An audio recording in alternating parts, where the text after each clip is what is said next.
Chapter 1. A Terrible Secret. School was finished, and Mark had 4 cigarettes in his pocket. Other boys drank beer, and some tried drugs, but Mark just liked cigarettes. Now his little brother Ricky wanted his first smoke, and Mark felt terrible. The boys walked down a narrow path into the trees behind their home. Home was a trailer in a trailer park in Memphis, Tennessee. Mom wasn't back from work yet. Dad wasn't there either. Mom left him 5 years ago because he was always drunk and often violent. Now Mark seemed like Ricky's father, an 11-year-old father. He taught Ricky to play football, to ride a bike, and everything he knew about sex, but he didn't want to teach him to smoke. "Sit there," said Mark when they reached his secret hiding place, "and let's hear the rules again." Ricky knew them both. "If I tell anyone, you'll hit me." "That's right." "And I can smoke only 1 a day." "That's right. If I catch you smoking more, or if you start drinking beer, you'll hit me harder." "Right," said Mark. "Now, watch me. It's really easy."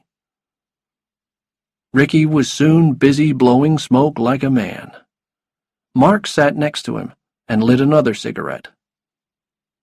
"I was 9 when I started," he said. "You're only 8. You're too young." Ricky didn't answer. He was listening to something. Then Mark heard it too, and they stopped smoking.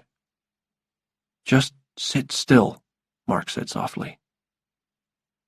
Through the trees, they could see an old road which nobody used anymore. A long black car appeared on the road and came slowly across the rough ground. It made a circle, then stopped. Soon the engine stopped too. Hidden in the long grass behind the car, the boys watched the car. After a few minutes, a fat man got out. "What's he doing?" Ricky whispered. The man had a rubber tube. He put one end into the tailpipe of the car, and the other end through a window. He got into the car, closed the window as tight as he could, and started the engine again. "He's trying to kill himself," said Mark. "I saw a man do it like this in a film once." "How long does it take?" "Not very long," said Mark, "but I'm going to stop him." Mark crawled to the car, pulled away the tube, and crawled back. "Quick, let's get out of here," said Ricky. Suddenly the man got out of the car again. He had a bottle of whiskey and a gun, and he was crying. "Let's get out of here," said Ricky again, urgently. Mark watched quietly. The man looked at the tube. He looked around. Then he put the tube back into the tailpipe. He got back into the car with his whiskey. "Mark, please, let's go," said Ricky, and began to cry. "I'll try one more time," said Mark. Ricky watched his brother crawl forward again, and then the man saw Mark. He fell out of the car and grabbed him. "You little—" he shouted as he hit Mark. "Get into the car!" Ricky, in shock and fear, wet himself. The man pushed Mark into the car and hit him again. Then he laughed. "My name's Jerome Clifford. Romy to my friends. What's yours?" "Mark," said Mark. Romy laughed. "Here," he said. "Take the whiskey, son. Let's die together." Mark took the bottle and pretended to drink. He smelled gas. He looked at the gun on the seat. "We'll be dead in 5 minutes," said the man. Mark looked in the mirror and saw Ricky crawling towards the back of the car. "Why are you doing this?" he asked. "Give me the whiskey," said the man. Mark looked at the man. If he gets drunk, he might go to sleep, he thought. He passed the whiskey. "It's because of the body," said the man. "It's at my house. I'm a lawyer. My client killed a senator. The FBI is looking everywhere for his body, and my client hid it in my garage. Can you believe it? Right there, under my boat." Mark smelled the air again. No gas now, thanks to Ricky. "Who's your client, Romy?" he asked. "Bury the blade," said Romy. "He's a member of the Mafia in New Orleans. Now he wants to kill me because I know about the body.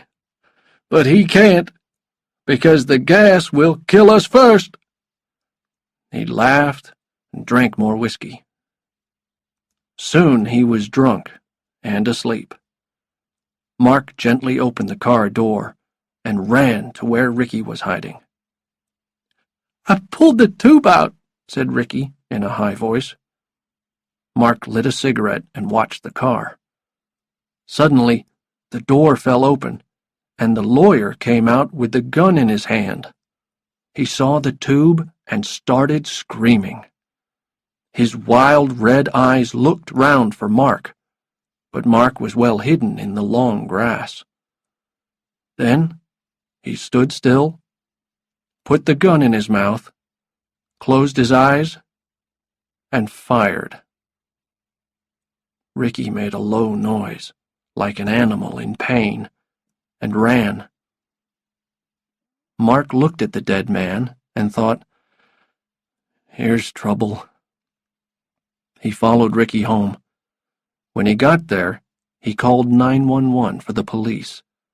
He knew that every 911 call was recorded. "There's a body on the old road behind Tucker Trailer Park on Highway 17, he said. "We need your name, son." Mark said nothing and put the phone down. Chapter 2. In Trouble with the Cops. Ricky was sick. He seemed to be crying, but there were no tears. His skin was cold and wet. His thumb was in his mouth. His eyes were open and his body was shaking. Mark was worried. He remembered a television program about some kids who saw a horrible accident. After that, their thumbs were in their mouths, like babies, for a year.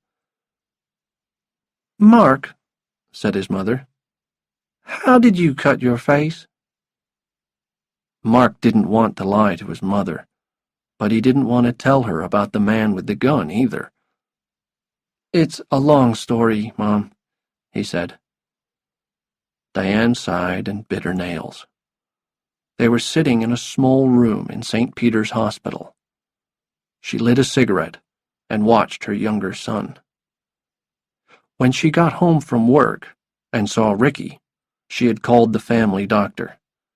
He had called an ambulance immediately. Now they were waiting for a hospital doctor to look at Ricky. It was past supper time, and Mark was restless. He opened the door. "I'll go and get us a hamburger, Mom," he said. Mark stepped outside the room, and a hand grabbed him. He looked up into the face of a cop. "Mark Sway?" asked the cop. Mark nodded. "We've found the body," said the cop. "What body?" said Mark. Come on, Mark. We know you live in Tucker Trailer Park. You made the call, didn't you? Mark wanted to lie, but he said, "Yes, sir." "Well, Mark, let's go and get those hamburgers," said the cop, and he took Mark down to the hospital cafe. "How did you find the body, Mark?" "My brother and I were playing in the trees." "Did you take any drugs?" "No, sir." "But you were smoking," said the cop. "We found your dead cigarettes. Stay away from drugs, son." "Yes, sir." "Did you see the man before he shot himself?" "No, sir." "So you just found him dead. Have you ever seen a dead body before?" "Only on TV." The cop smiled. Kids saw everything on television these days. "What happened to your face?" he asked. "I got in a fight at school.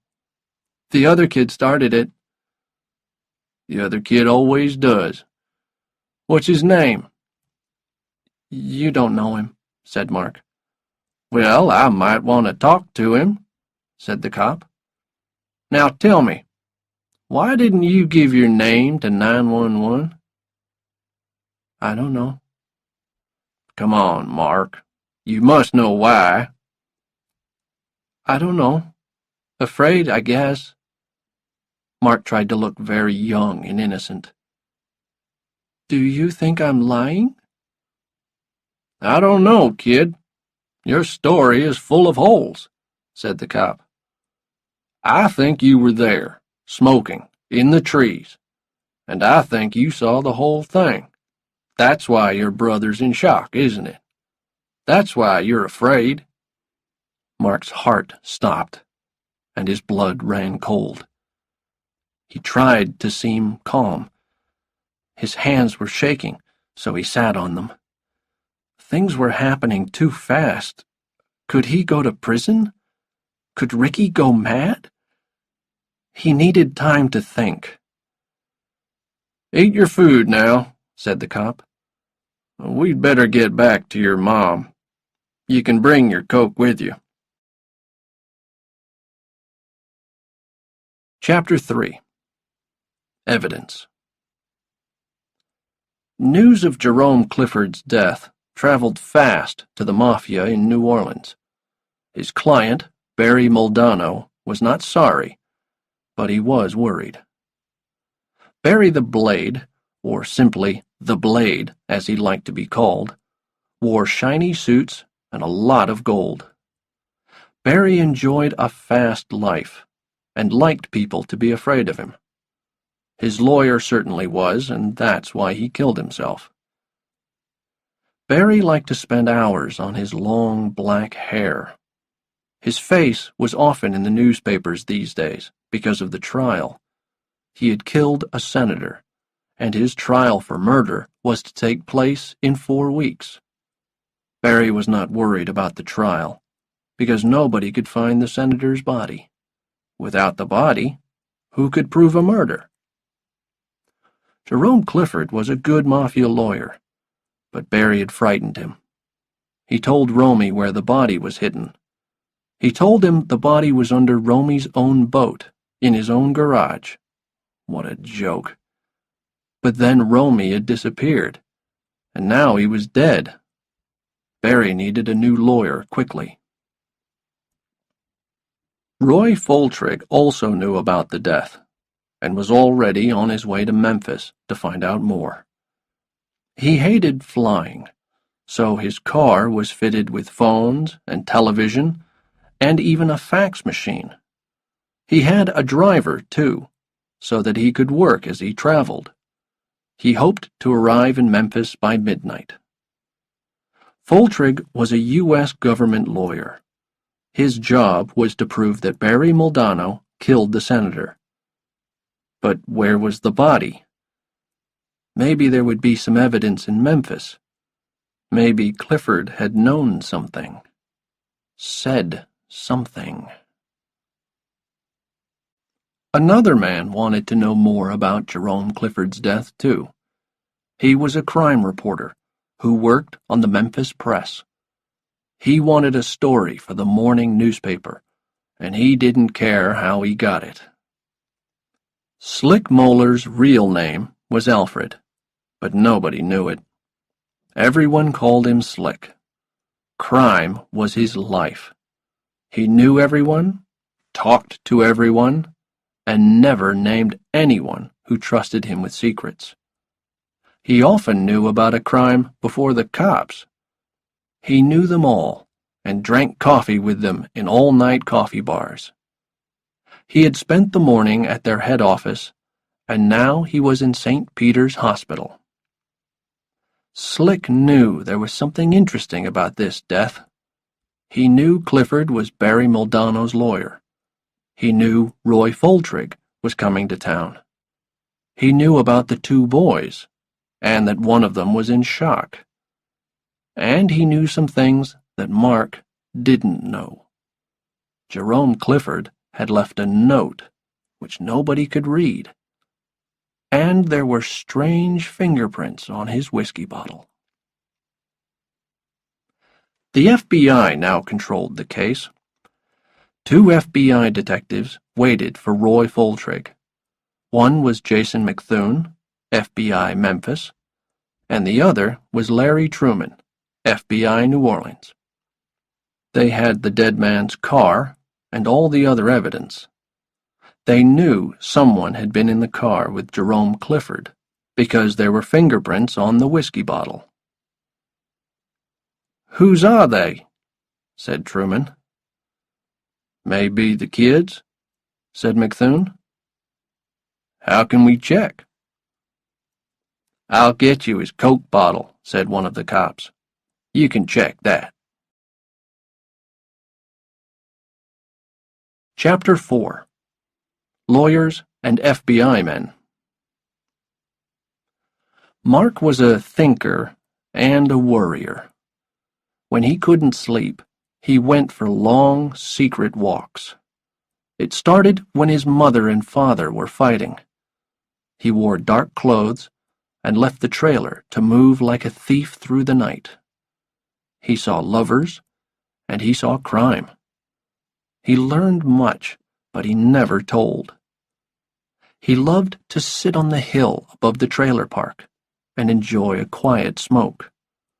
He was glad to find peace when he got home. Now his mother and his brother were asleep in the hospital room, but Mark was still awake. He watched them sleep for 20 minutes, and then got bored. He was not afraid of strange places.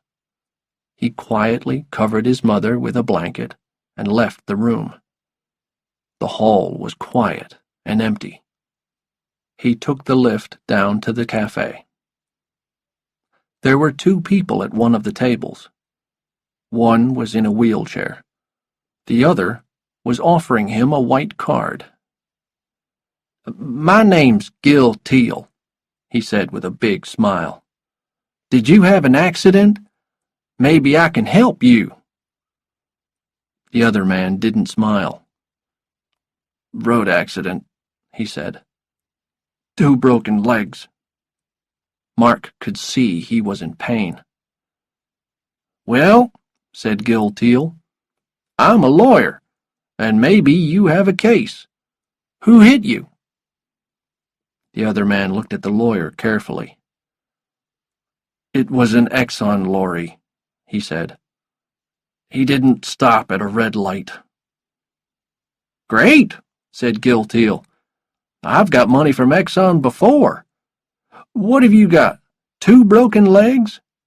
I can get you $600,000 for that." "I talked to another lawyer today. He said he could get me $1 million. "He's lying," said Gil Teal. "Trust me. But maybe we can get more. Are you married? Have you got kids?" "3 kids," said the man. He looked tired. "Great," said Gil Teal. "For a family, we can get more. $500 a month until you get back to work. Look, choose me, and you'll get the best. I promise." "I'll think about it," said the man. "Can I call you tomorrow?" said the lawyer. "No," said the man. "I said I'd think about it." Gil got up. "Okay," he said. "You think about it. You've got my card." He shook hands and left.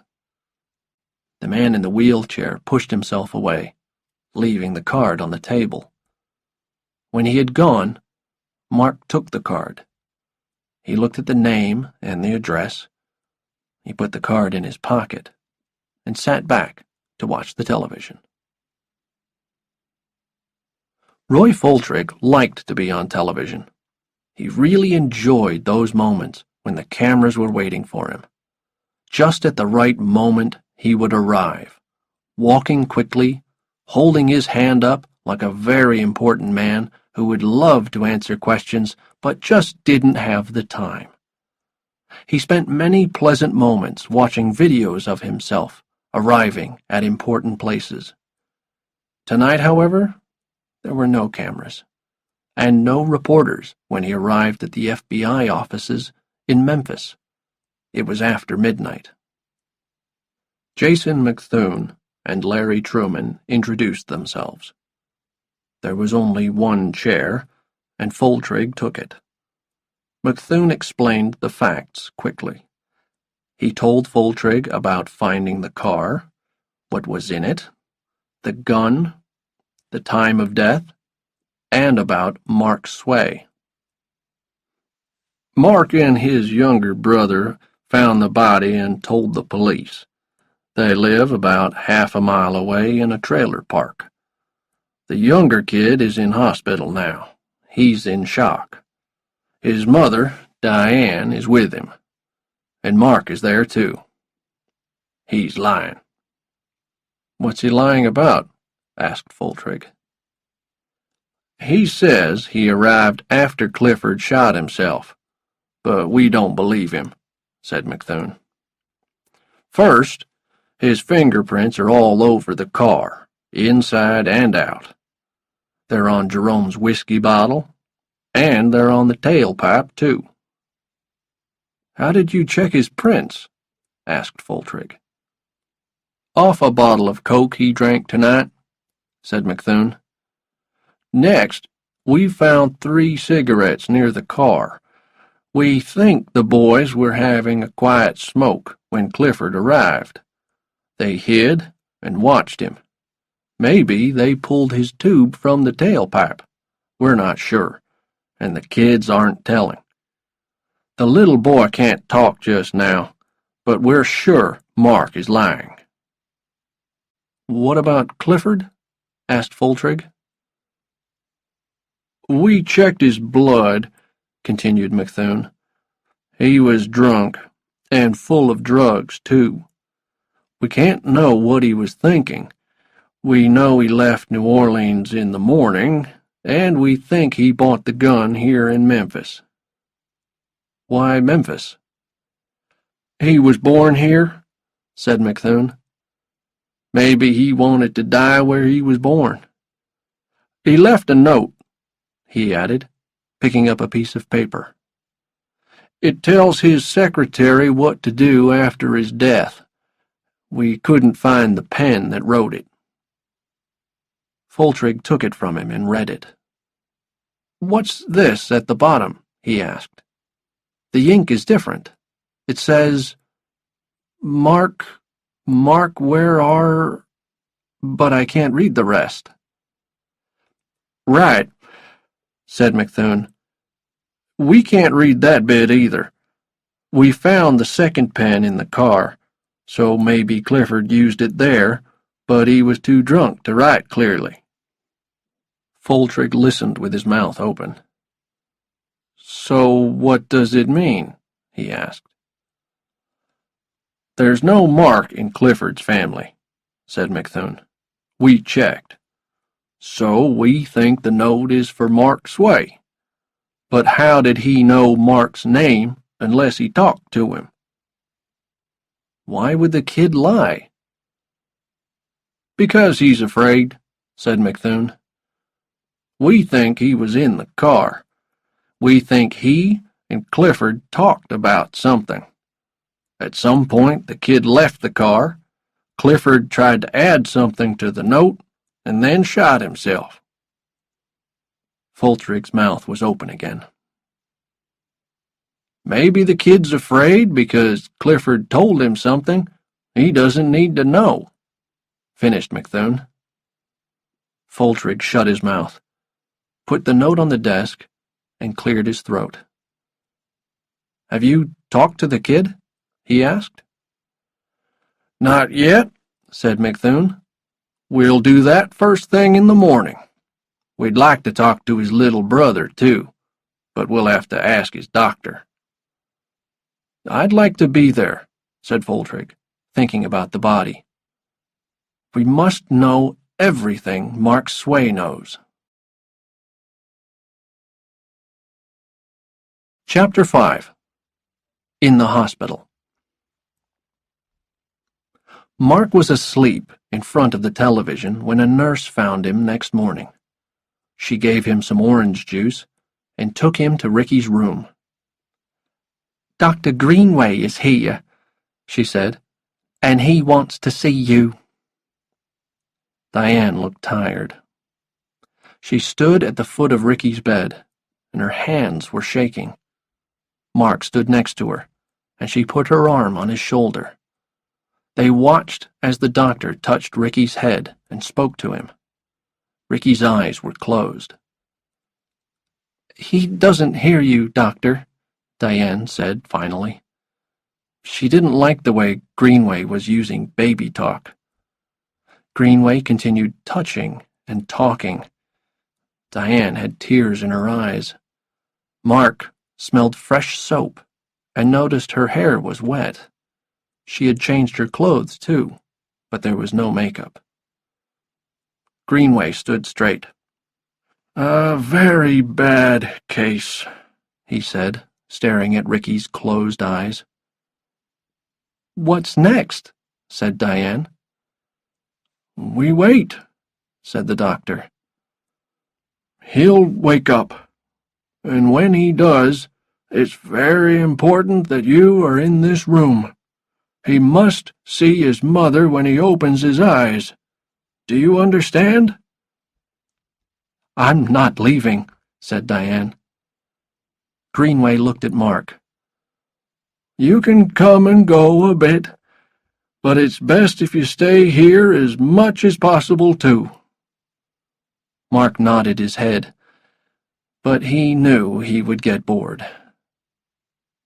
"Have you seen cases like this before?" asked Diane. Greenway looked at Ricky and decided to tell the truth. He shook his head. "Not quite this bad," he said. "But I'm not worried. Ricky will be all right. It'll just take some time." He took a card and a newspaper from his bag. "Here's my phone number," he said. "If Ricky wakes up, tell the nurses and they'll call me immediately, okay?" Diane took the card and nodded. Greenway opened the newspaper. "Have you seen this?" he asked. "No," she answered. "Well, you better read it. It's about Mr. Clifford." Mark looked at the paper and saw a big photo of Romy. Underneath the photo he read, "Mafia lawyer shoots himself." The word mafia jumped at Mark, and suddenly he felt sick. Greenway leaned forward and spoke softly to Diane. "It seems that Mr. Clifford was a well-known lawyer in New Orleans. He was working on a murder case. The police and the FBI are downstairs. They want to talk to Mark."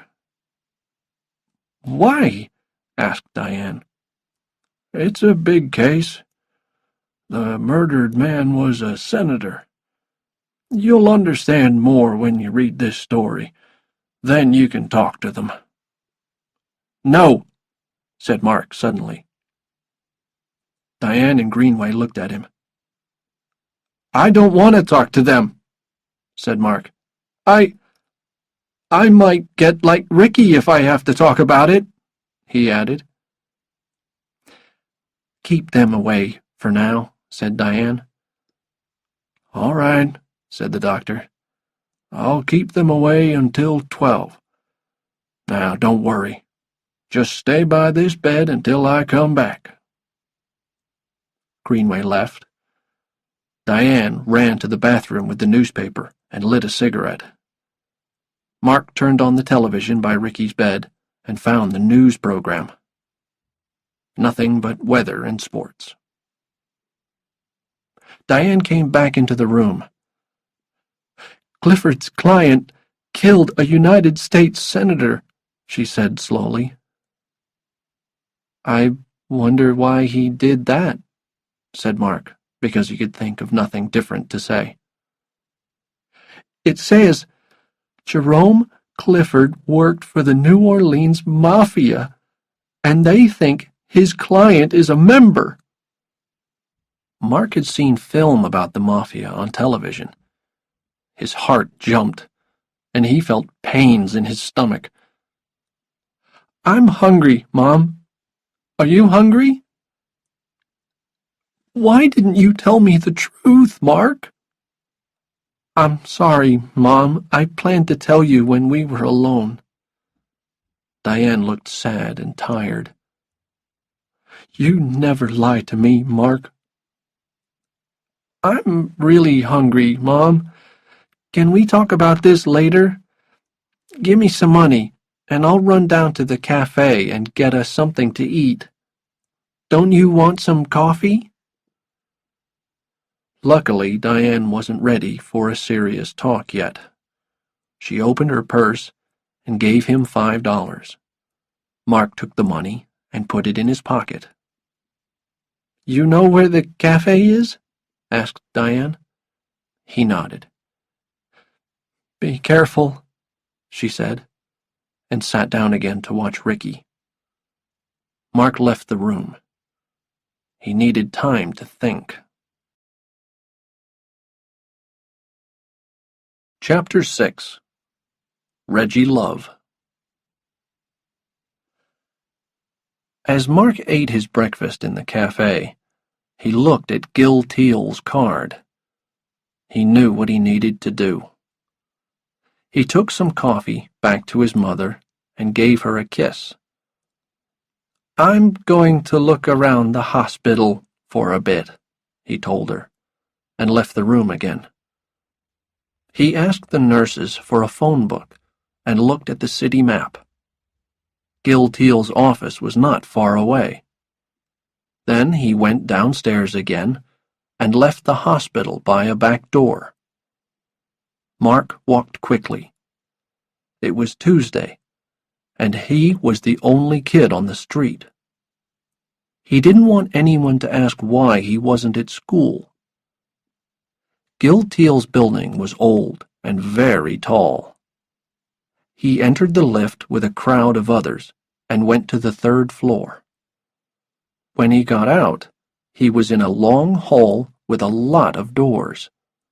He tried to walk calmly, looking at the names on the doors. They were all lawyers, but he wanted Gil Teal. At the end of the hall, he found the right door. The words, "Gil Teal, the People's Lawyer," were painted on it. 3 people waited by the door. Mark entered the office. It was crowded with sad, sick people, just like the hospital. Mr. Teal certainly had a lot of clients. "What do you want?" said someone rudely. Mark answered softly, "I'd like to see Mr. Teal." "Does he know you?" "No, ma'am." "Did you have an accident?" "No, ma'am." Well, you're in the wrong place. Why do you need a lawyer? It's private, said Mark. Look, kid, you see all these people? They're all waiting to see Mr. Teal. He's a very busy man, and he only takes accident cases. Okay, said Mark. He was glad to leave the crowded office. He took the stairs and walked around the second floor. More lawyers. He passed a few of them in the hall. They were too busy to notice him. Suddenly, he saw a policeman coming towards him. The next door had Reggie Love, lawyer, painted on it in small letters. Mark quickly opened the door and stepped inside. There was a glass table, some magazines, soft music, and 3 chairs, and nobody waiting. A young man with a tie but no jacket sat behind a desk. "May I help you?" he said quite pleasantly. "I'd like to see a lawyer." "Aren't you a bit young?" "Yes, but I'm having some problems. Are you Mr. Love?" "No, I'm Clint. I'm Reggie's secretary." "Then I need to see Reggie," said Mark. "What's your name?" asked the secretary. "Mark Sway." "Are you in trouble, Mark?" "Yes." "What type of trouble? You need to tell me a little bit about it, or Reggie won't talk to you." "Well," said Mark, "I have to talk to the FBI at 12, and I think I need a lawyer." This was good enough. Clint went away for a moment, then came back. He took Mark to the lawyer's office. "This is Mark Sway," he said. "Hello, Mark," said the lawyer. "I'm Reggie Love." Mark looked at the lawyer in surprise. Reggie Love was a woman. Chapter 7. Lawyer and Client. Reggie Love was 52 years old, and had been a lawyer for only 5 years. The first thing that Mark noticed about her was her hair. It was gray and very short, shorter than his. Her eyes were green, and she wore round black glasses. Her dress was black too. She put out her hand, and Mark shook it. "Would you like something to drink?" she asked him. "No, ma'am." She crossed her legs. "Mark Sway, right? Please don't call me ma'am. I'm old enough to be your grandmother. But you can call me Reggie, okay?" "Okay." "How old are you, Mark? Tell me a little about yourself." "I'm 11. I go to school at Willow Road." "Now, why aren't you in school this morning, Mark?" "It's a long story." "Clint said that you have to meet the FBI at 12 today. Is this true?" "Yes," said Mark. "They want to ask me some questions at the hospital." "The hospital?" She took out a piece of paper and a pen. "It's part of the long story. Can I ask you something, Reggie?" It was strange calling this lady by a man's name. "Sure," she said with a smile. "If I tell you something, will you ever repeat it?" "Of course not." "Never?" "Only if you tell me I can repeat it. Talking with a lawyer is like talking to your doctor. What we say is secret and held in trust. Do you understand?" What if I tell you something that no one but me knows? I can't repeat it. Something the police really want to know? I can't repeat it, she said again. Any more questions? Yes. Where did you get the name Reggie? My name used to be Regina. I was married to a doctor. Then all sorts of bad things happened and my husband left me. I changed my name to Reggie and became a lawyer. My father left my mother. Oh, I'm sorry. Don't be sorry. My brother and I were really happy about it. He drank a lot and hit us. He hit Mom, too. Me and Ricky always hated him. Ricky's your brother? Yes, he's the one in hospital. What's the matter with him? It's part of the long story. Would you like to tell me this story? Mark was silent. He wasn't ready to talk yet. Are you afraid, Mark? A bit. One person is dead, one is in the hospital. The police and the FBI want to talk to me. Look, Mark, she said. First, you have to pay me something, and then I'm your lawyer. I guess you don't have much money, do you? Mark pulled $1 from his pocket and handed it to her. This is all I've got. She put the $1 on the desk and said, Okay, now I'm the lawyer and you're the client. Let's hear the story. Mark took a long breath and looked at the floor. He told her about Ricky and the cigarettes and the car and the man. Reggie asked questions and wrote everything down. Mark told her everything except what Romy had said about the body. An hour after they started, Reggie took a break. Clint brought a newspaper and she read the story twice. Then she read her notes again. Mark walked around the office as she read. His lawyer looked very worried, and he nearly felt sorry for her. He really liked her. He sat down again. What are you afraid of, Mark? She said at last. Lots of things. I've lied to the police, and I think they know it. My little brother's very sick because of me. I haven't told the truth to his doctor either. I don't know what to do, and that's why I'm here. What should I do? Reggie said thoughtfully. Have you told me everything? Almost. Have you lied to me?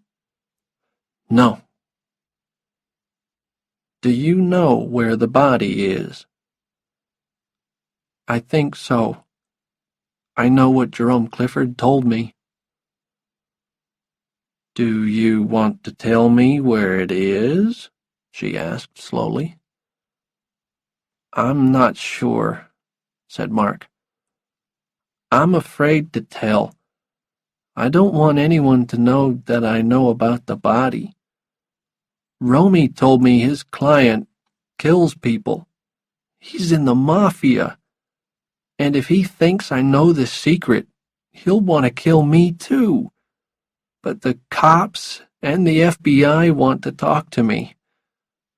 Do you think I should tell them? Reggie stood and walked slowly to the window. She wasn't sure. Mark was safe now, but would he be safe if he told? Let's do this, Mark. Don't tell me where the body is. Maybe later, but not now. And let's meet with the FBI and listen to them. You don't have to say a word. I'll do the talking. And after that, we'll decide what to do next. Sounds good to me. Okay, said Reggie. Please call your mother and tell her we're coming. She checked her watch and put more paper in her bag. I'm ready, she said. But she looked nervous. Chapter 8.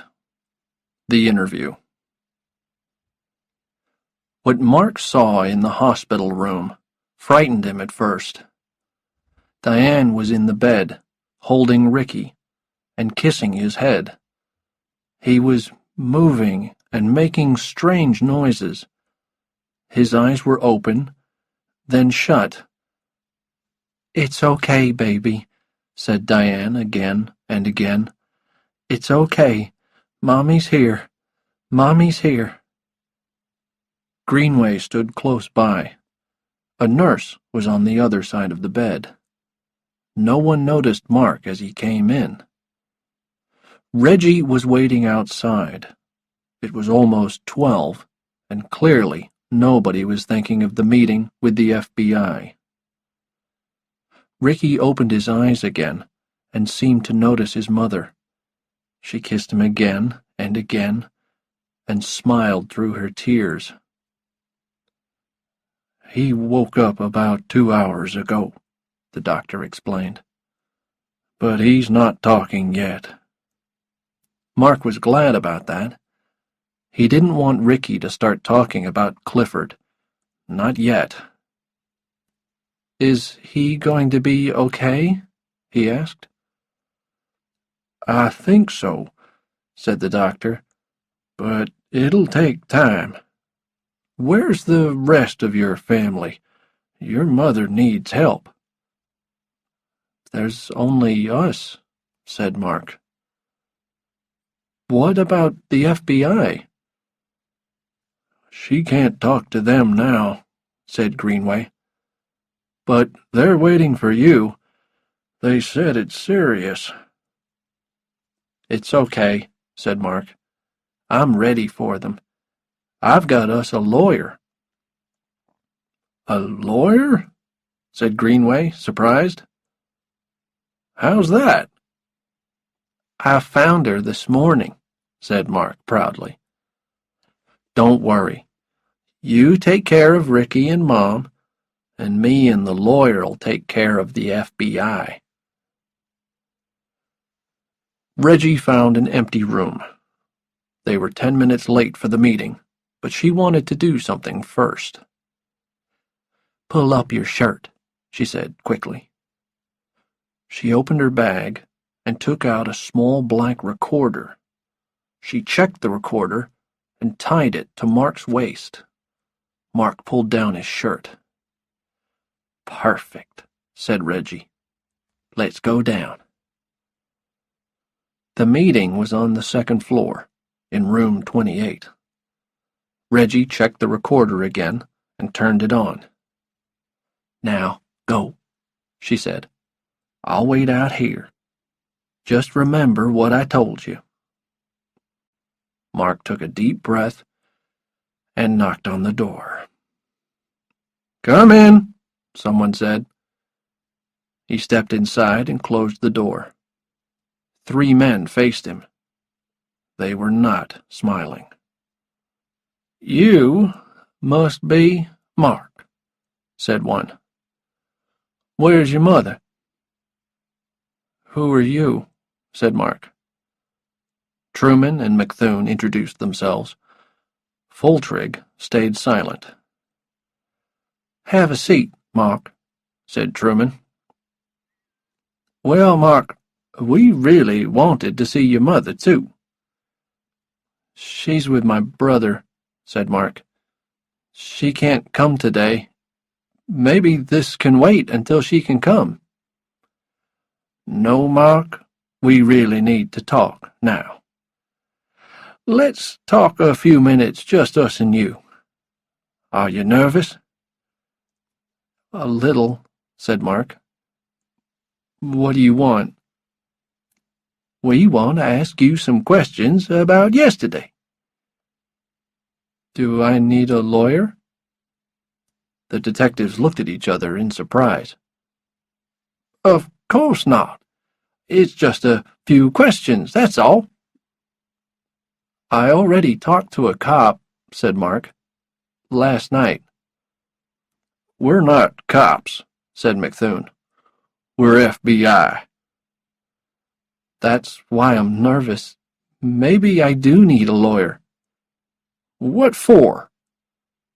To protect my rights? The men smiled at each other. You've been watching too much TV, kid, said McThune. You don't need a lawyer. Well, can't we wait until my mother can be here? They smiled again. Not really, Mark. We can wait if we have to. But you're a clever kid, and we're in a hurry. We just have a few questions for you. Okay, said Mark. If I have to. Right. First, was Jerome Clifford already dead when you and Ricky found the car yesterday? Do I have to answer the question? Yes. We need to know the truth, Mark. What happens if I don't answer? Oh, lots of things. We could take you down to our office and ask some really hard questions. Could my mother get into trouble? Maybe. What kind of trouble? Now the men began to look nervous. They knew they shouldn't talk to children without first talking to their parents, but they kept trying. Mark, if a person knows about a crime and doesn't tell the police or the FBI, they might be punished. You know? Go to prison or something like that. So, if I don't answer your questions, me and Mom might go to prison? The men looked at each other again. Why don't you want to answer the question, Mark? Are you hiding something? I'm just afraid, said Mark. I'm just 11 years old, and you're the FBI, and my mom's not here. Truman sat forward and looked serious. Mark, was Jerome Clifford already dead when you and Ricky found him? I need to go to the bathroom, said Mark, and got up. Okay, Mark, take 5 minutes. We'll wait. Mark left the room and closed the door behind him. The men waited patiently. They knew Mark would talk, but when the door opened again, it wasn't Mark. They stood up in surprise. Keep your seats, said the lady who walked in. Who are you? One asked rudely. We're in a meeting. I'm Reggie Love, she said. I'm Mark Sway's lawyer. The men looked shocked and sat down again. Now, said Reggie, did you try to talk to my client when his mother wasn't with him? No, said Truman. But he tells me you did. He came here alone, said McThune quickly. We were just having a friendly talk while we waited for her. Did you tell Mark he should talk to a lawyer? We maybe joked about that, said McThune. Mark didn't ask you if he needed a lawyer? They shook their heads. Did you advise him of his rights? Well, of course not. He's not a criminal, he's just a kid. Reggie slowly opened her bag and took out the black recorder. It's all here, boys, she said. Do you want to hear it? You tried to question him without his mother present. You told him he didn't need a lawyer. You didn't tell him his rights, and you said he might go to prison." The room was silent. "Well, boys, from now on, I want the truth from you," she said. "Now tell me what you want to know from my client." They told her. "I see," said Reggie. "You boys really need the body, don't you? And you think Mark can help. Well, I'll talk to him some more, and I'll meet you in my office around 3. "Thank you, Miss Love," said McThune politely. "It's Reggie," said Reggie. "Just call me Reggie." Chapter 9. The Reporter. Barry Muldanno was pleased with his new lawyer. He was clever, and he was quick. When the lawyer showed him a copy of the Memphis newspaper, Barry went to see his Uncle Johnny. Johnny was head of the Mafia in New Orleans, and it was time for Barry to explain a few things. First, he explained about the senator's body. Uncle Johnny was not amused. Then he explained about telling Jerome Clifford. "So what?" said Johnny. "Clifford's dead now." Then Barry explained about the 2 boys who found him. "What if Romy told them about the body?" said Barry. Uncle Johnny became angry. "You've done a stupid thing, Barry," he said. "Now, what are you going to do about it?" "I need to send a killer to Memphis," said the Blade.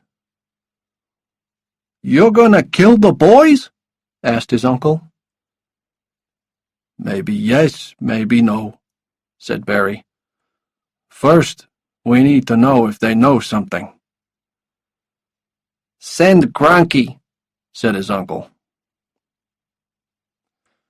Back in Memphis, Slick Moeller was pleased with his work. The morning newspaper carried his first story about Clifford's death. Now he wanted more news. Slick walked around the hospital looking for people who would talk to him. He found a cleaner. The cleaner was pleased to talk to a reporter and told him which room the boys were in. He also told him the police had been there. "The FBI have been here all day, too," said the cleaner. "And now the family's got a lawyer. Reggie is someone. Don't know his other name." Slick waited near Ricky's room until Mark came out. "How's your brother?" he asked in a friendly way. "He's doing great," said Mark. "Who are you?" "I'm a reporter," said Slick. "I'm working on a story about Clifford. The cops say you know more about it than you're telling." "When's the story coming out?" asked Mark. "Maybe tomorrow," said Slick. Mark felt sick. "I'm not answering any questions." "That's fine," said Slick, and walked away. Mark sat down in a quiet corner and began to cry. Ricky was quiet again. His thumb was back in his mouth, and his eyes were closed. Diane turned as Mark came into the room. "Who's this lawyer, Mark?" she asked. "Why do we need her?" "I'm frightened, Mom. There are cops all over the place, and the FBI, and now there are reporters wanting to talk to me. We need a lawyer." "Lawyers don't work for nothing, Mark." "Don't worry, Mom. I paid her $1. "She's working for $1? She must be a great lawyer. What has she done so far?" "She met the FBI today, and she's meeting them again now. She's coming to talk to you tonight." "Mom, I need to tell you some things about me and Ricky. And Mark told Diane what he and Ricky had seen. That's why Ricky's in shock, said Mark. Will you explain to Dr. Greenway? It might help him to help Ricky. Okay, said Diane. You've done nothing wrong trying to help that man. But why did you lie to the doctor? Tell him I only just remembered, said Mark. Tell him I was in shock, too, a bit like Ricky. But now I remember. I'll tell him, said Diane. Chapter 10. The Mafia Arrive. The photos in Wednesday's newspaper were from the Willow Road school book. They were a year old, but they were the best Slick could find. Under the photos were their names: Mark Sway, Ricky Sway. The story told more about Clifford's death and said Ricky was in shock at St. Peter's Hospital. The story also said a lot about Mark: how he called 911 but didn't give his name, about his fingerprints in the car, and about the FBI wanting to talk to him. You're famous, said a nurse, giving Mark the newspaper. What is it? Said Mark, suddenly seeing his own face. He read the story slowly. This is bad, he thought. Now the Mafia knows where to find me.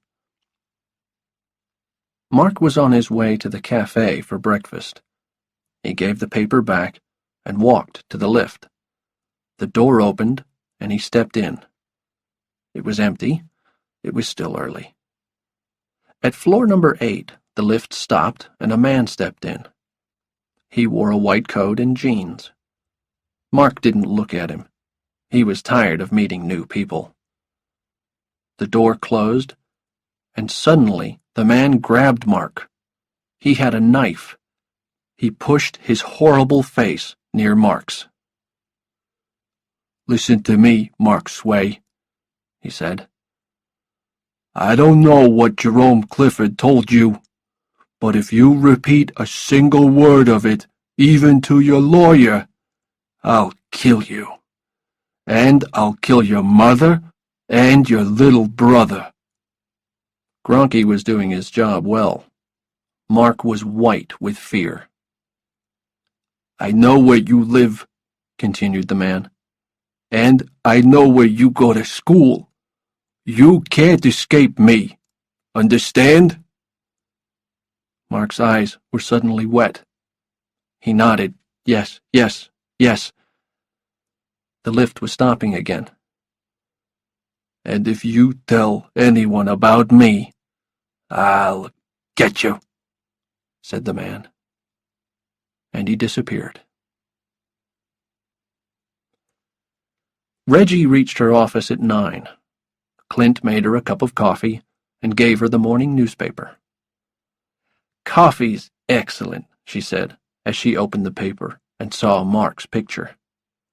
Suddenly, Mark himself was in the room, wet from the rain and out of breath. What's the matter, Mark? She asked. How's Ricky? He's okay, said Mark. Have you seen today's paper? I've just read it, she said. Does it worry you? Of course it does. Clint came into the room with a hot drink for Mark. Mark thanked him and warmed his hands on the cup. Are you ready to meet the FBI at 10? Asked Reggie. I'm not sure I want to talk to them. Okay, you don't have to.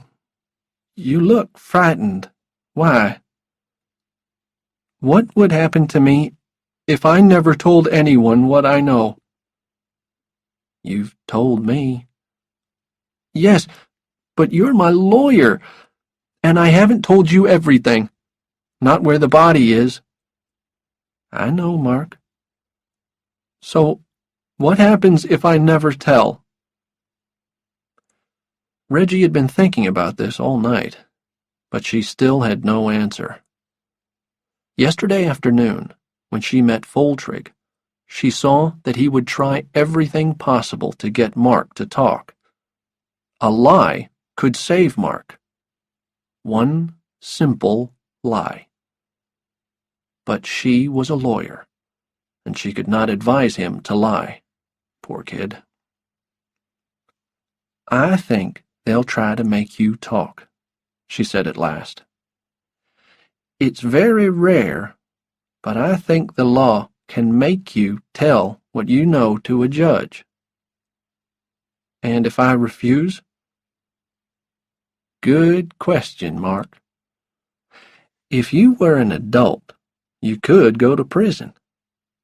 I don't know what they'd do with a child, but if you lie to the judge, you could be in big trouble. If I tell the truth, I'm in bigger trouble. Why? Mark didn't answer. Mark, at the hospital last night, you told me you were ready to talk to the FBI and tell them your story. Now you've changed your mind. Why? What's happened? Mark gently put his cup on the table, covered his face, and began to cry. Until 10 o'clock, Roy Foltrig was in an excellent mood. All yesterday afternoon, his men had been finding information about Reggie Love. They knew she used to be married to a rich doctor. They knew the doctor had left her. And they knew that she had started drinking heavily and taking drugs, so the doctor was able to take her children from her. Now she had no husband, no children, and no money. And a new name. Roy Foltrig thought he could use this information against Reggie. Foltrig's job was to prove that Barry Muldanno had killed the senator.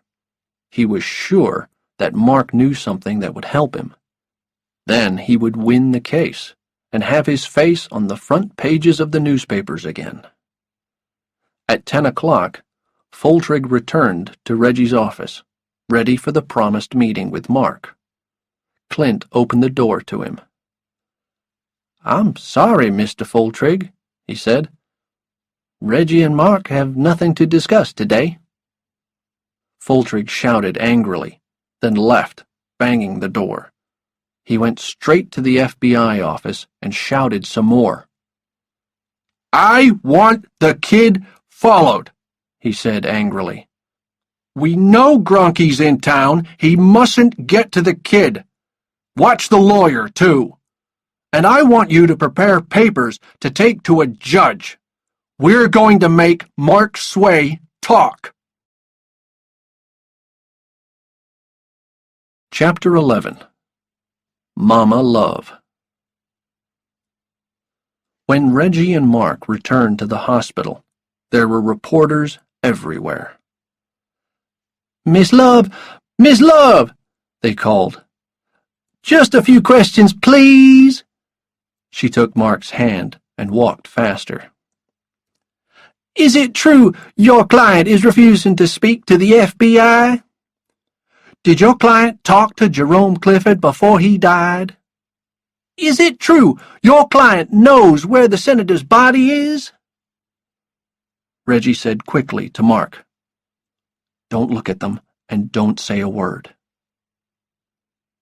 In room 943, Ricky was sitting on the end of the bed. Dr. Greenway told Mark to sit next to him and hold his hand. Ricky, he said, I would like to talk about the other day when you and Mark were hiding in the trees. It's okay, Ricky, said Mark. He knows we were smoking.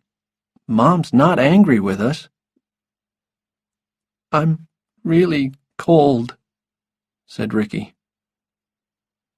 Ricky, it's very warm in here, said Dr. Greenway. Now, do you remember seeing the big black car?" "Yes," said Ricky quietly. "What did the big black car do, Ricky?" Ricky shut his eyes tightly, put his head on Mark's knee, and his thumb went into his mouth. He didn't speak another word for 24 hours. Reggie asked Diane if Mark could spend the night at her house. Diane agreed. So when Ricky was asleep again, they left the hospital in Reggie's sports car. It was old, but Reggie liked to drive fast, and that was fine with Mark. Mark watched the mirror closely to see if anyone was following them. "You think Mom and Ricky are safe?" he asked. "Yes. Don't worry about them. The hospital promised to keep guards at the door. Now, I wonder what Mama Love is giving us for dinner." Mama Love was Reggie's mother. She often had young guests to dinner. Most of Reggie's work was with children. Some had family problems, some had drug problems, and some had already started a life of crime. Reggie often decided that they needed good food at Mama Love's. "Mama Love's cooking is the best," she told Mark. And it was. Mama Love was half Italian, and she cooked food the old way. Everything was fresh and smelled perfect. They spent an hour at the table, talking and eating dinner. Dinner in the trailer never took more than 10 minutes. After dinner, Mama Love showed Mark some photographs. "Reggie's children," she said. "I never see them now. One's on drugs, and the other has big money problems. Their father took them and spoiled them. Reggie felt angry at first, but she's got a new life now, and tries not to think about it." Mark's bed was comfortable, and he fell asleep quickly. But around 2 o'clock he woke up and found himself worrying about Mom and Ricky. Why was he here? His place was with them at the hospital. He got up and stood at the window, thinking about the past 2 days. It had all started on Monday, after school. Now he had missed 2 days of school. When would it all end? As Mark looked into the dark night, he suddenly noticed a small red light. A cigarette. Someone was out there, in the street, smoking a cigarette. Though he couldn't be seen, Mark held his breath. Someone was watching the house. Gronky put out his cigarette and went to his car. The kid was not going to move tonight, and he had something to do. He drove to Tucker Trailer Park. Chapter 12. Things Get Worse. 7:30 a.m. was too early for Reggie, but she had to get Mark back to Diane. Clint called before they left. "Bad news, Reggie," he said. "Mark's picture is on the front page again. Slick Moeller has written another story." When they got to the hospital, they could see the reporters waiting outside the front door. "Follow me," said Mark, and led Reggie through a side door to the kitchens and up the back stairs. "I know this hospital well now, don't I?" he said proudly. His smile dropped when he saw his mother. She was sitting in the hall with a cop next to her. She was crying hard. Mark ran to her. She grabbed him and held him tight. "Mark," she said, "our trailer burned down last night." "That's right," said the cop. "Just a few hours ago. Diane was still crying. "Everything's gone, Mark." "What started the fire?" Reggie asked. "Don't know yet," said the cop. "How's Ricky, Mom?" asked Mark. "He's okay," said Diane. "He had a good night." "Look, Mom," said Mark, "can we go inside and talk?" Diane nodded and took him into the room. When the door closed, the tiny, homeless Sway family was all alone. Foltrig had a plan. "Maybe we can get a judge to take Mark into custody. Get the law to keep him safe for us." The others looked interested. "Here are the advantages," said Foltrig. "First, it will protect Mark from the Mafia. At the same time, it will frighten Mark and make him ready to talk. We'll tell the judge we need Mark safe so he can talk in court." "If you want to do that," said McThune, "you need to see Judge Harry Roosevelt. He's the chief judge for the children's courts here in Memphis. But don't tell him you want to frighten Mark. The best way to get him to agree to custody is to show him that Mark is in danger. And if you want to get Mark into court, you will have to say he knows something that will help the Moldano case." "He knows something, all right," said Foltrig. "I'm sure of it."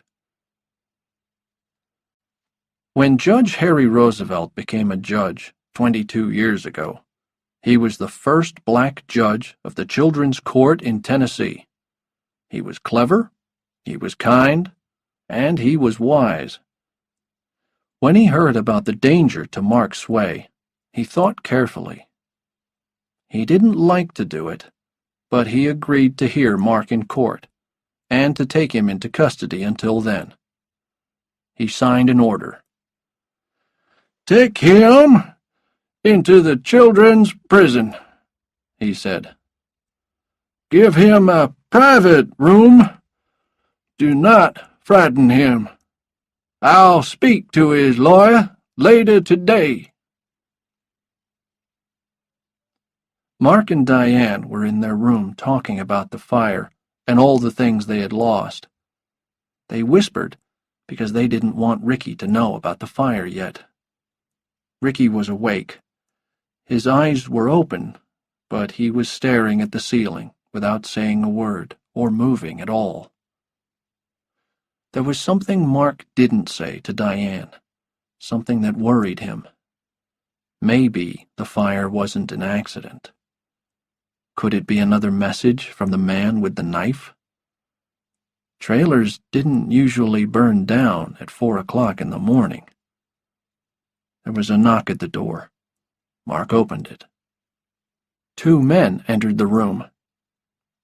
"Memphis Police here. Detective Nassar and Detective Clickman. Looking for Diane Sway?" And they handed Diane some papers. "These are from the Children's Court, Miss Sway," said Nassar. "We're here to take Mark Sway into custody now, ma'am. The judge wants to see him in court this afternoon." "What?" Diane shouted at Nassar, dropping the papers. "Judge's orders," said Nassar, picking up the papers. "You can't take my son!" shouted Diane. But they could, and they did, pulling him into the hall. Diane ran after them, grabbed Mark, and screamed. Nassar held Diane, and Clickman tried to pull Mark away. Diane kicked Clickman, and there was more screaming and fighting. In the middle of all this, Ricky appeared at the door. He stared at Mark, who was held by Clickman. He stared at his mother, who was held by Nassar. Everyone stared at Ricky. His face was white, and his mouth was open. "It's okay, Mom. I'll go," said Mark. Look after Ricky. And call Reggie. Tell her to come to the prison. A lady in a uniform with Doreen on the pocket met them at the prison. She gave Nassar a paper to sign and asked Mark to empty his pockets. Everything went into a metal box. Then she took him to a small room. It wasn't too bad, but Mark felt very lonely. "Can I use a phone?" he asked. "To call my mom?" Doreen brought him a phone and a phone book. "You can have it for 10 minutes, she said, and locked the door. Mark found the number for St. Peter's and asked for room 943. "Number 943 isn't taking calls just now," he was told. Ricky must be asleep, thought Mark. He tried Reggie. No luck. Then he had an idea. He called a pizza restaurant. "This is Detective Clickman, Memphis Police," he said in a deep voice. "Please send me 40 pizzas for a surprise party here in the police station. I'll pay when they come." When Doreen came back for the phone, Mark looked much happier. Chapter 13. Back to Prison. Reggie didn't hear about Mark until lunchtime on Thursday. She often worked in the children's courts, and she knew Judge Roosevelt well. She rushed to his office. "I'm not surprised to see you, Reggie," he said. "I can't understand why you did this, Harry," she said. "Mark has done nothing wrong." "I've agreed to see him in court this afternoon," said the judge. "And I'm keeping him safe until then. Wait here. I'll..."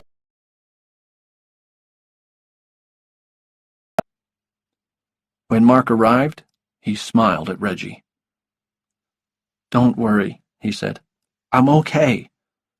But what should I say in court?" Reggie explained carefully. "No one can make you talk," she said.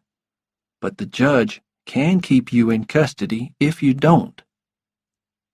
"But I've done nothing wrong." "No," said Reggie. "But if the judge asks you questions and you don't answer, then that would be wrong. The law is very clear on this. If you know something that will help a murder case, you can't keep quiet, even if you think you're in danger." "It's a stupid law," said Mark. "Maybe," said Reggie, "but we can't change it today." "I could tell them I don't know anything," said Mark. Reggie wanted to say yes, but she kept silent. At last, she said firmly, "You can't lie in court, Mark." Slick Moeller was waiting outside the courtroom. He saw Mark go in with 2 guards. He saw Reggie go in next, and then the FBI men with Foltrig. He smiled to himself. In the children's court, there could be no cameras and no reporters. He knew Foltrig wouldn't like that. The courtroom door was locked, and Slick waited patiently. When it was unlocked again, he walked quickly into the men's toilets and waited there. Soon, one of the guards joined him. "What happened?" asked Slick. "Now be quick." "The kid wouldn't talk," said the guard. "So he's going back to prison." "What does he know?" "The judge asked him if he knew where the senator's body is, but he wouldn't answer." "What next?" asked Slick. "The judge wants to see him again tomorrow. He's given him one night to change his mind." Slick passed the guard $100. "You didn't hear it from me," said the guard. "Trust me," said Slick. Foltrig was shouting again. "That no good judge," he said again and again. "That no good judge! He's too soft! I'm going back to New Orleans. This murder case is a New Orleans job. I can get Mark called to the courts in New Orleans. Then we can really make him talk." But the FBI had other ideas. When Foltrig had left, they asked for another meeting with the judge and Reggie. They wanted to explain how the government could protect Mark and his family if he gave evidence against the Mafia. "It's called the Witness Protection Program," said McThune. "I've heard of it, Mr. McThune," said the judge. "Tell us more about it." "It's quite simple. We move the family to another city. We give them new names. We find a good job for the mother and get them a nice place to live. We make sure the boys are in a good school. We give them some money. And we stay close by." "Well, Reggie," said the judge, "it sounds good." It certainly did. At the moment, the Sways had no home. Diane had a poor job. They had no relations in Memphis. "They can't move just now," she said. "Ricky must stay in hospital." "We've found a children's hospital in Phoenix that can take him right away," said McThune. "It's a private hospital, and of course we'll pay for it." "What do you think, Reggie?" asked Judge Roosevelt. "I'll talk to Diane about it," said Reggie. "Good," said the judge. "And see if she can come to court tomorrow. I'd like her to be there." "I'll try," said Reggie. Mark was also thinking about how to save his family. Doreen was surprised to see him back at the prison. "How long are you back for?" she asked. "The judge didn't say. I have to go to court again tomorrow." "How's your little brother?" Mark put on a very sad face. "He's probably going to die," he said. "No." "Yes," said Mark in a small voice. "He doesn't talk. He makes terrible noises, and he doesn't eat." "I'm sorry." "It's bad. I don't feel so good myself." "Poor kid. Anything I can get you?" "No, I just need to lie down." "Poor kid," she said again. "I'll keep an eye on you." Chapter 14. No Other Way. Slick's story of Mark's courtroom appearance was in the newspaper on Friday morning. Front page news again. Gronky took the first plane to New Orleans and called the Blade. "Look, Barry," he said, "I can't do much when the kid's in prison, can I? But he hasn't talked yet. Think about it. I got to him with a knife. I burned the trailer. The kid's too frightened to speak." "I don't know, Gronky," said Maldonado. "The kid knows something.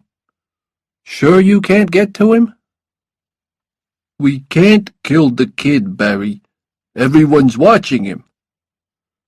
What about his mother or brother? Gronky said nothing. He was tired of Moldano's game. What about his lawyer? Why do you want to kill his lawyer? Because I hate lawyers, said the blade wildly. No, Barry, said Gronky, wondering if Moldano was going mad. I'm not in the mood to kill anyone just now. That's fine, said Moldano. Another man can do it. When Judge Roosevelt read Slick's story, his eyes grew cold. In the children's court, everything was private. How did Moeller get his information? He would call Moeller to the court today to explain. It was going to be another busy day, but at the end of it, his sons would take him fishing for the weekend. He smiled at this pleasant thought. The courtroom story made Foltrig angry again. But the papers to call Mark to the court in New Orleans were nearly ready. He took a call from the local FBI. Mr. Foltrig, we thought you'd like to know that Gronky's back in town. He arrived this morning, and we have a recording of a phone conversation with Moldano. Let me hear it, said Foltrig. Good, he said when he'd heard it. Send it to Memphis. I want Judge Roosevelt to hear it today. It will make him keep Mark Sway in custody for the weekend. Tonight, we'll send papers to call Mark to New Orleans. The courts are closed until Monday, and by that time, we'll have the kid here, where we want him. Slick's story made Reggie sad. With newspaper reports like this, the Mafia knew everything that was going on.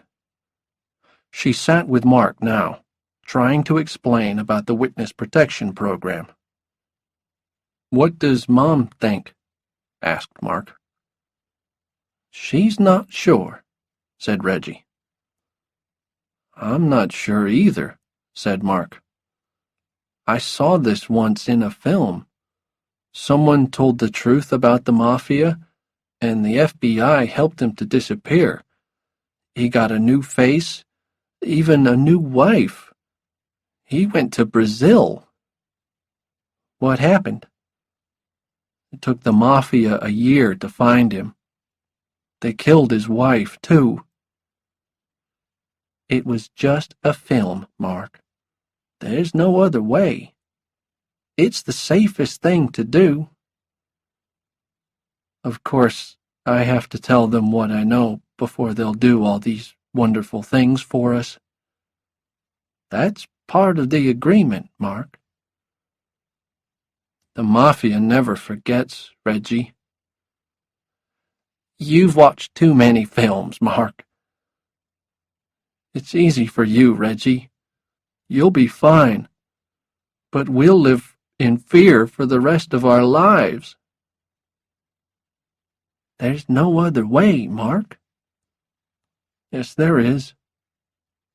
I could lie. Chapter 15. Escape. Mark didn't lie, but he wasn't ready yet to tell the truth.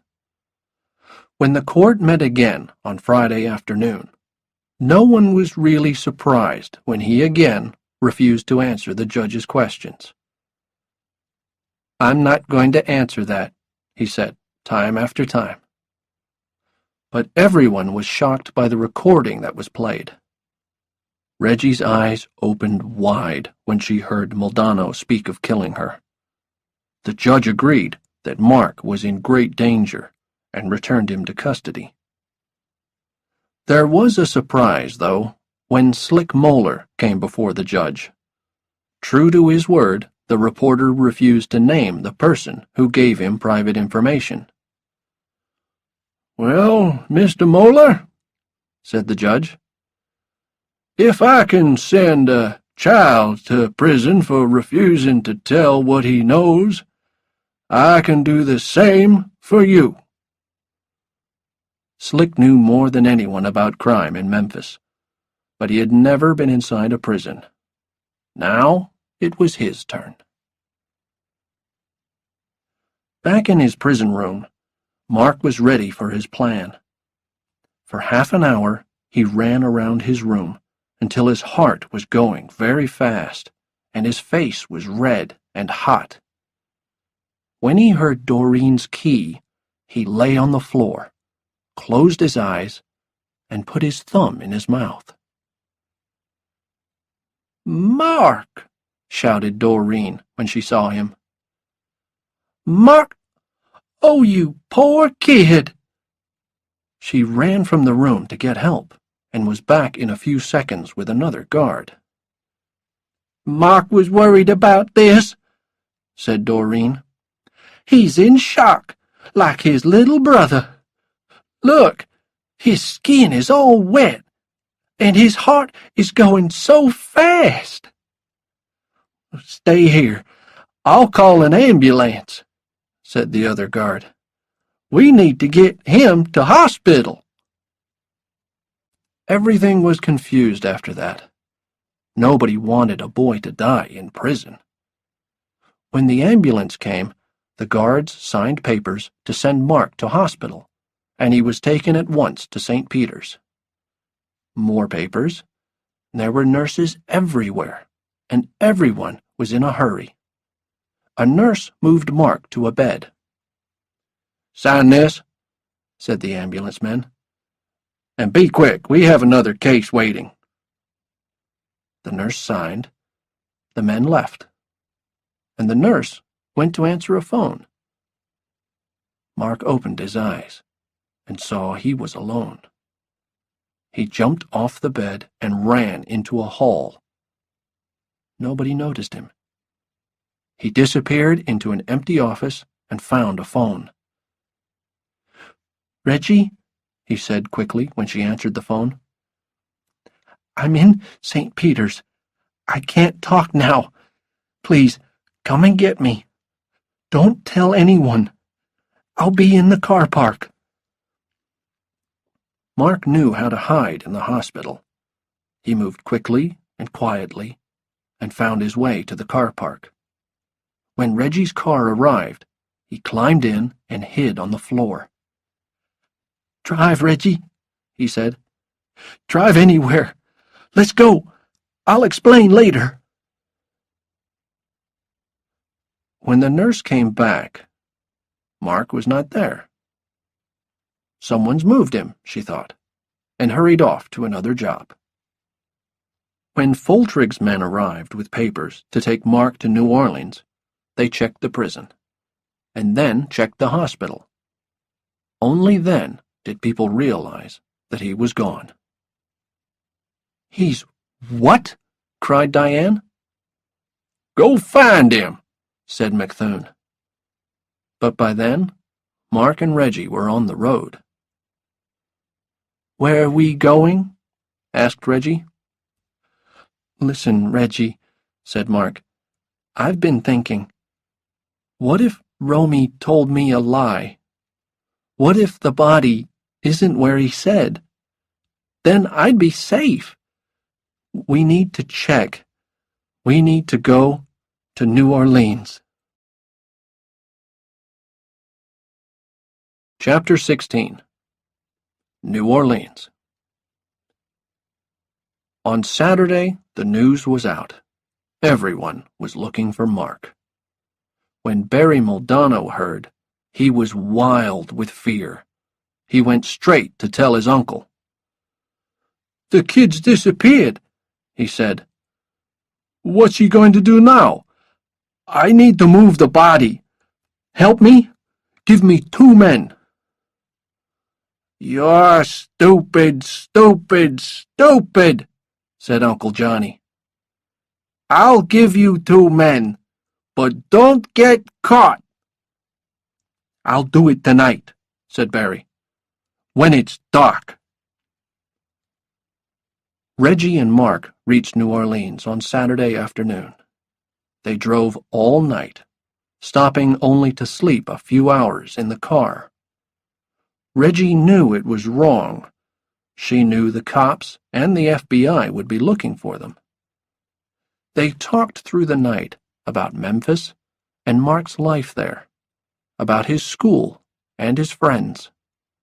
Then Mark said sadly, "If the body is there, I can't go back to Memphis, can I?" So they talked about the witness protection plan. Reggie still had no idea where they were going. "We have to find Clifford's house," said Mark. "The body's there? Are you crazy?" "It's there," said Mark, "under his boat in the garage." They found the house late on Saturday afternoon. The streets were quiet, so they parked the car and walked round to the back of the house. All was silent. "There's the garage," said Mark quietly. "This is crazy," said Reggie. "We'll wait until dark." Reggie looked at her watch. Midnight. They were hiding in the tall grass behind the house. She was tired and had pains in her legs. It was time to move. Slowly they crawled through the grass towards the garage. Reggie was shaking. She was afraid of snakes. Suddenly, Mark stopped. "There's a light in there," he whispered.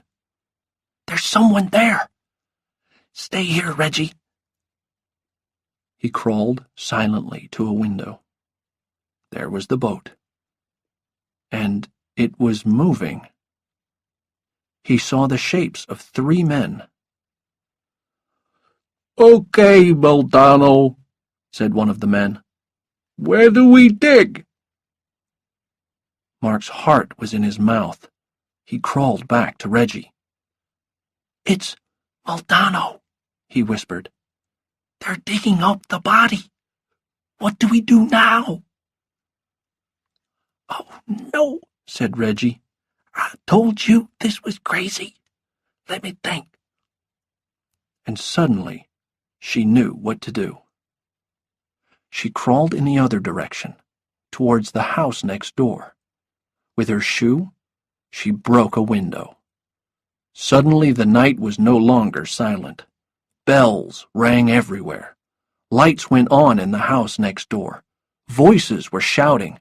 A man appeared with a gun. He shot wildly into the dark. "Look," called Mark. "They're leaving." Moldano and his men ran out of the garage and disappeared. Reggie crawled back. It was another hour before the confusion ended. Police came to the house next door. More shouting, more lights. Mark and Reggie stayed hidden behind Clifford's garage. Then all was silent again. "Come on," said Mark. "We have to look." The lock on the garage door was broken. In the dark, they moved towards the boat. Next to it, there was a hole. In the hole was a plastic bag. "We have to look," said Mark again. And they opened the bag. The horrible, dead face of the senator stared up at them. The smell was terrible. Reggie felt sick, but now they knew the truth. "Come on," she said. "I have to make a phone call." Chapter 17. Waiting. It was Sunday morning. Everyone was waiting. In Johnny's office, Moldano was waiting nervously for night to come. He would have to try again. At his home, Foltrig was waiting angrily for news of Mark. He needed him in court on Monday. At the city airport, Mark and Reggie were waiting. They were in a private room with Detective Truman of the FBI. "What time will they be here?" asked Reggie. "Soon," said Truman. "They left an hour ago." "Will they have the papers?" asked Reggie. "Sure," said Truman. "Everything you asked for." Mark was at a window, watching a jet take off. He thought he would like flying. Maybe he would be a pilot. "He's a brave kid," said Truman to Reggie. A black FBI jet landed. "Is it them?" Mark asked excitedly. The door opened, the stairs came down, and McThune appeared. He was followed by Diane, then Dr. Greenway, carrying Ricky. Truman led Mark and Reggie to meet them. Reggie watched while Mark and Diane held each other close. Then she turned to McThune. "You'll take Ricky to a hospital?" she asked. "Agreed. We have a room booked in Phoenix, a private hospital. They're waiting for Ricky." "When he's better, they can choose where to live?" "Agreed," said McThune. "It's all in the papers. I just need you and Ms. Sway to sign." "Mom," said Mark, "I've been thinking, what about Australia? They have real cowboys there. I saw it in a film once." "No more films for you, Mark," laughed Diane. "No more TV. Just books from now on." And she signed the papers. Reggie watched as Mark and Diane walked back to the plane. Suddenly, Mark turned. "Aren't you coming, Reggie?" he asked. "No, Mark. I can't." He bit his lip. "I'll never see you again, will I?" She shook her head. There were tears in her eyes. "I love you, Mark. I'll miss you." "I'll miss you too," he said, and for once he was not ashamed to cry in public. "I'll never see you again," said Mark again, almost to himself. He dried his wet eyes with the back of his hand and walked slowly to join his mother. At the top of the stairs, he turned for one last look. Minutes later, as the plane moved away, Truman said again, "He's a brave kid." Reggie looked at the plane and said nothing. Then she turned and told him what he wanted to know. "The body is in the garage behind Jerome Clifford's house," she said. 886 East Brookline. "Thanks, Reggie," Truman said, suddenly ready to leave. "Don't thank me," said Reggie, looking into the clouds. "Thank Mark."